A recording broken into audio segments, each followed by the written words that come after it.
What you're going to hear about today is nothing short of a miracle.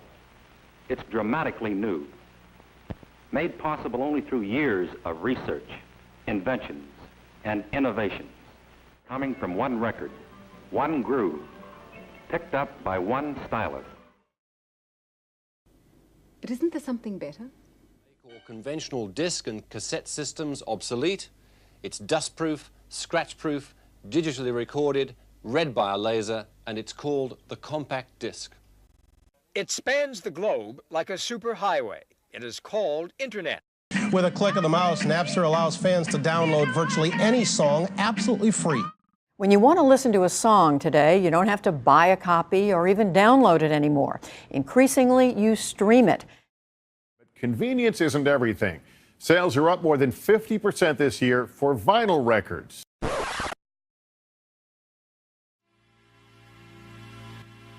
The whole foundation of society shifted as the internet came into prominence. It has affected every life and industry, indirectly or not.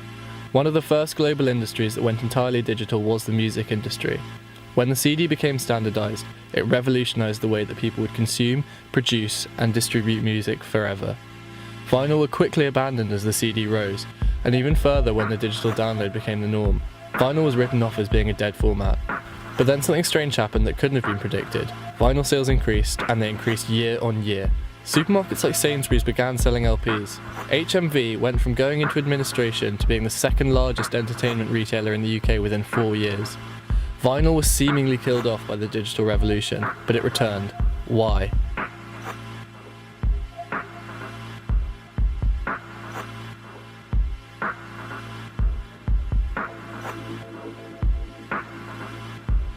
I surveyed 95 people of different age groups on their spending, habits and opinions when it comes to music, and specifically the places that digital and analogue mediums hold in the modern world.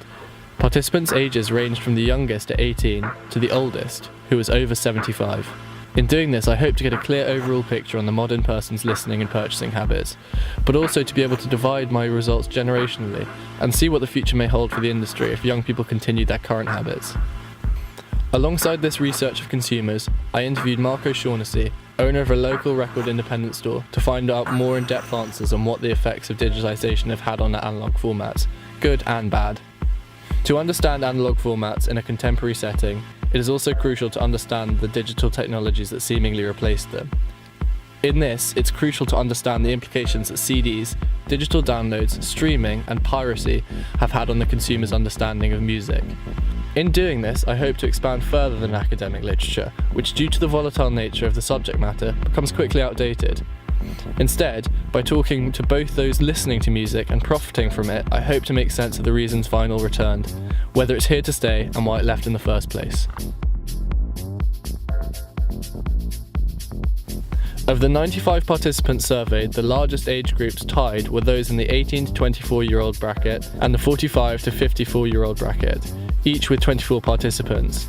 For the purposes of clarity, I split the respondents into two age brackets, 18 to 34 and 35 to 75 and over.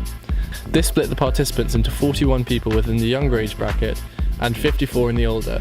Doing this allowed me to understand the habits of the younger generations who have grown up with or in the digital revolution, against the older generations who may have used analogue formats when they were the norm, and saw the inception of the digital revolution firsthand.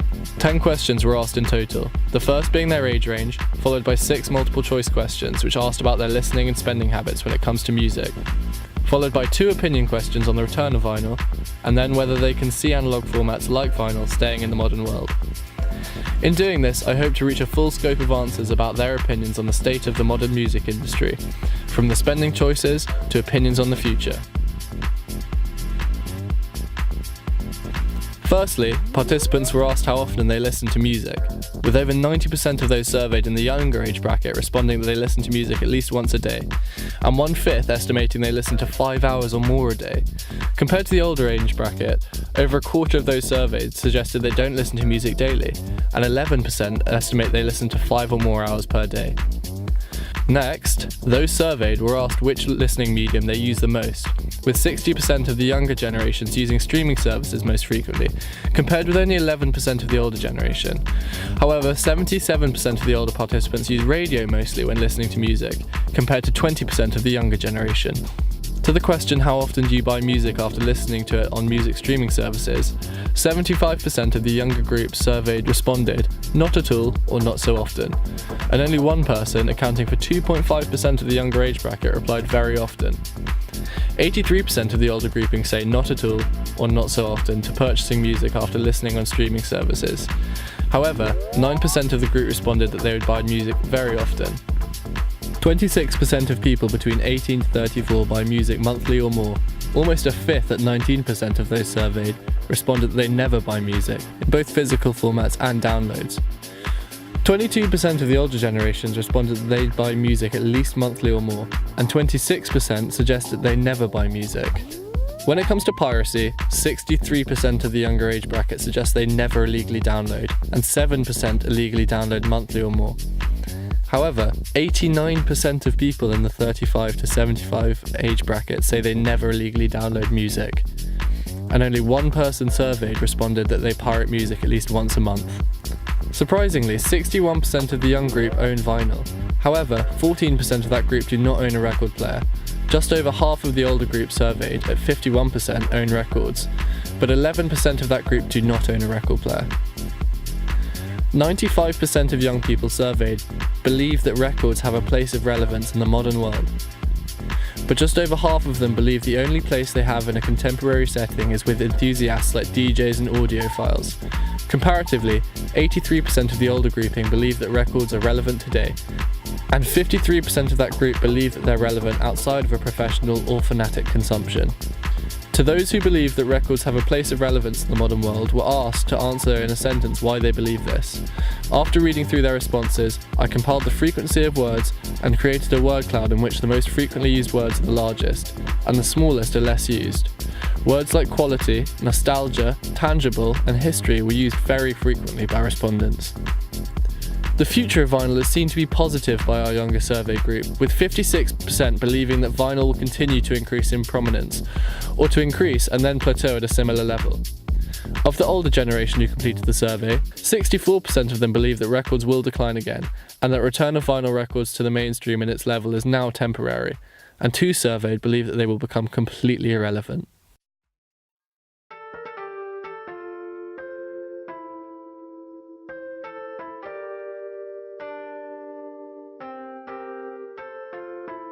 My name's Mark O'Shaughnessy, I'm a professional record dealer. 25 years now, just about. We started off as a record label back in 1993. We released a lot of house records and disco stuff and compilations. But as the record production business started to die, the manufacture, we branched out into second-hand records.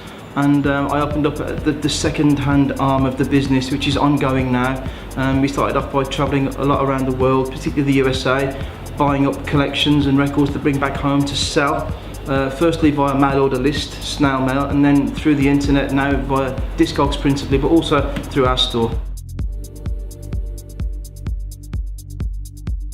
Discogs has saved our business. Really? Discogs has saved our business, yeah. Because without Discogs there wouldn't be a central platform for people like me to sell on a big scale. Well, I started off being a collector at a very young age, 12, 13, started buying records, pop stuff, and then got interested in Northern Soul as a young lad, 17, 18. Started collecting the records, got into that, signed in blood, and graduated from that onto rare jazz, rare funk, got into folk and into house, and lots of different stuff really,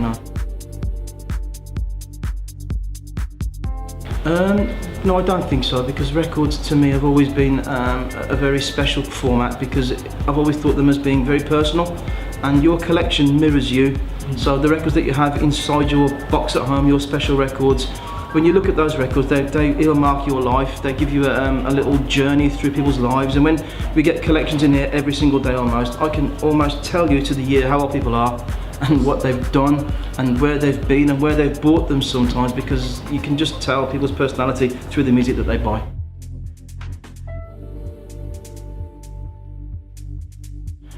It's died twice in my career. First time it died was when the CD came in.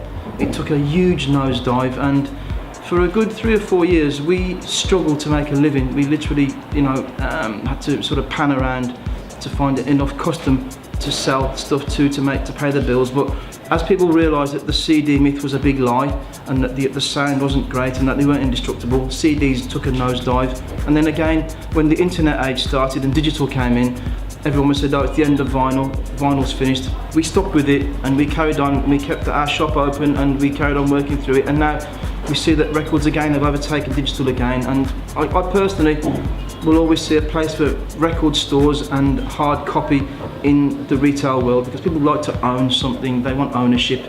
They don't want to just own a piece of cyberspace, they don't want to own a digit.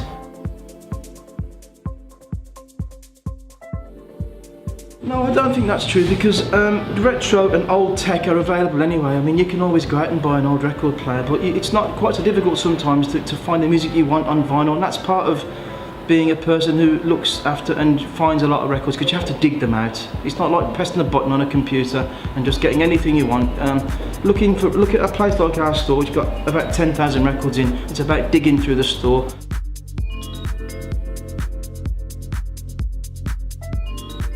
No, I don't know. I did for a little while. There was no bottom, no top. It was all middle. And if you like good music, you'd also like good sound. I think they go hand in hand. And digital sounds aren't processed in the same way that analogue sounds are. As people who know music know that. And analogue for old recordings is the only way to listen to them, really. And even new recordings being made with old equipment again, that's a great thing.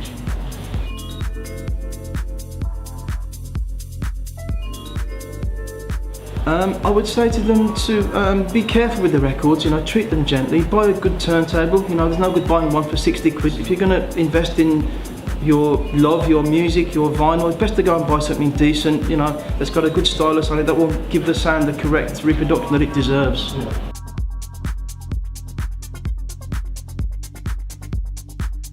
Yeah, I think it may mutate once more. Yeah. The actual format itself is robust enough to withstand a lot of pressure, and records, if they're looked after, they will last forever. We've got records here that are 60 years old, and they're as in good condition as anything that was pressed yesterday.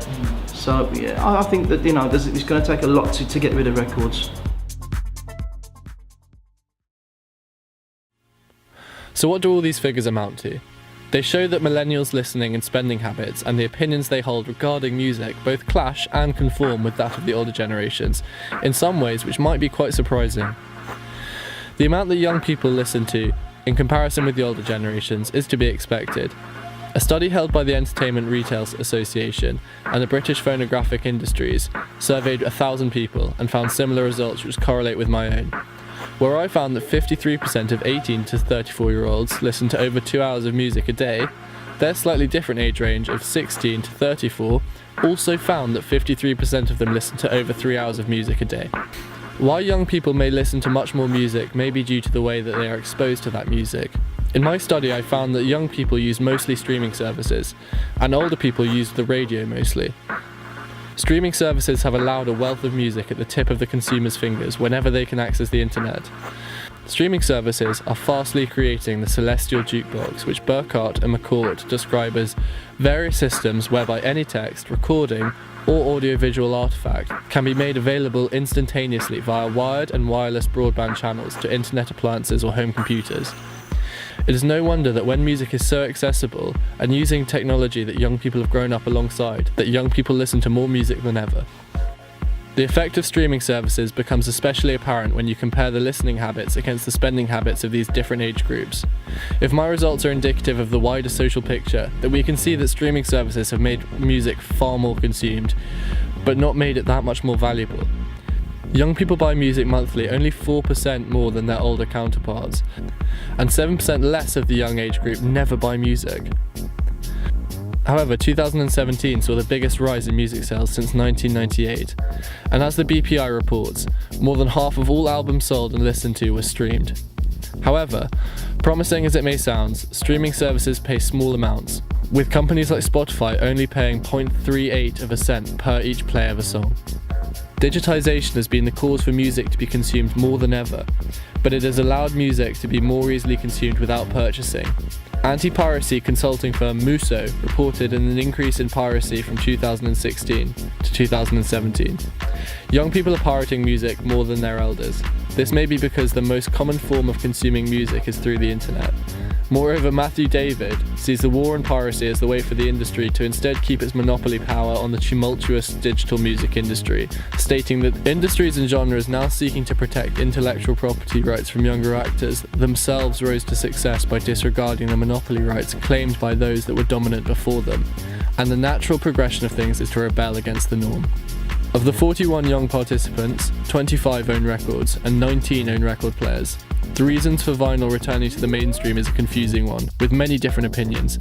As the word cloud suggests, people seem to believe it has something to do with nostalgia or history, with some believing that records are only present today as a monument to history.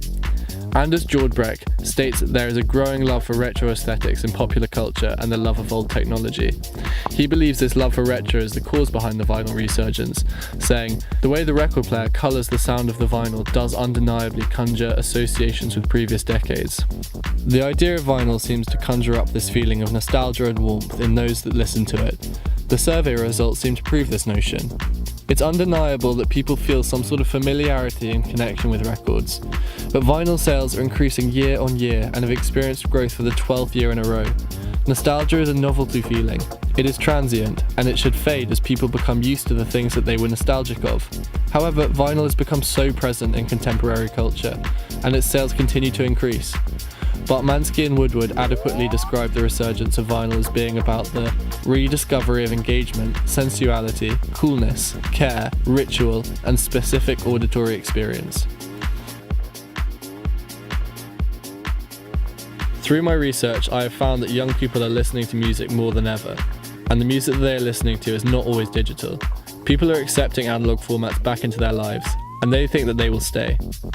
What it means for the future is left to be seen, but from looking at sales figures and looking at those that were surveyed, and from the owner of Resolution Records, vinyl is here to stay.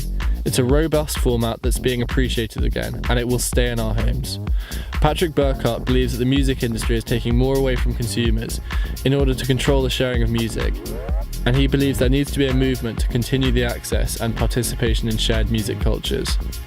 And with the revival of the record industry, this might just be it. In our modern climate, we connect to the internet and we disconnect from reality. As our technology becomes more powerful, we have less analogue artifacts in our homes, and vinyl returning seems less like nostalgia and more like a reclamation of property and physicality.